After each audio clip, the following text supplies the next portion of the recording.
Салам دوستای عزیز، امید که جور صحتمند باشید. دیگه امروز میخوایم بریم پایین لی. دیگه خانه یک از دوستا سالگیری دخترکش هسته. دیگه میخوایم که راه ها را و همچنین پایینیلی را نشون بدیم در شما چه رسم و رواجایی داره. دیگه تا آخر بیننده از ما باشید.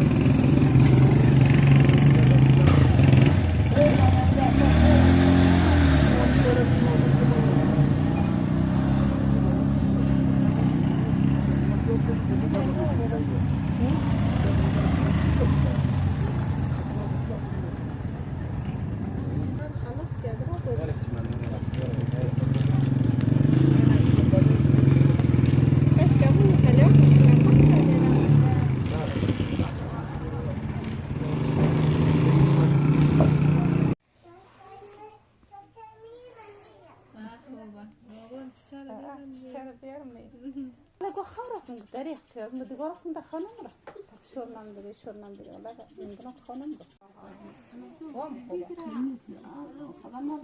نه خیلی سم خوبه این نسبت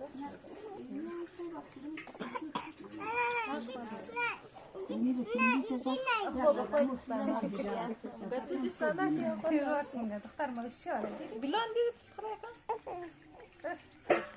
واقعا دختر نورم واقعا دختر ما غیرت الیسا شش تا بلان دیگه دختر من صدا بلان استفاده مایدا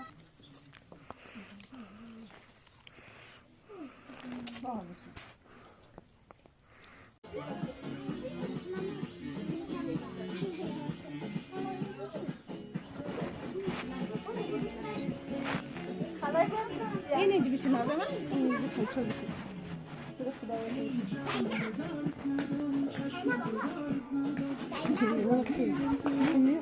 نرفان راسنا دخترنا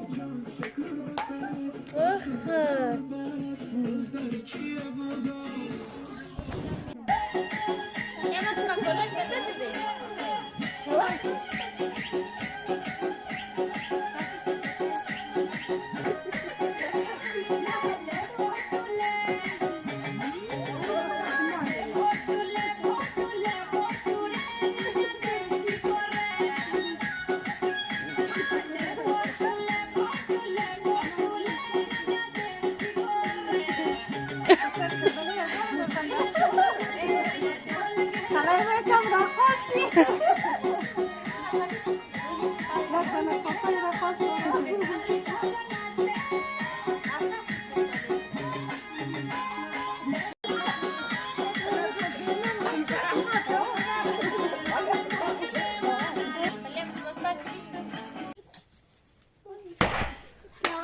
تولد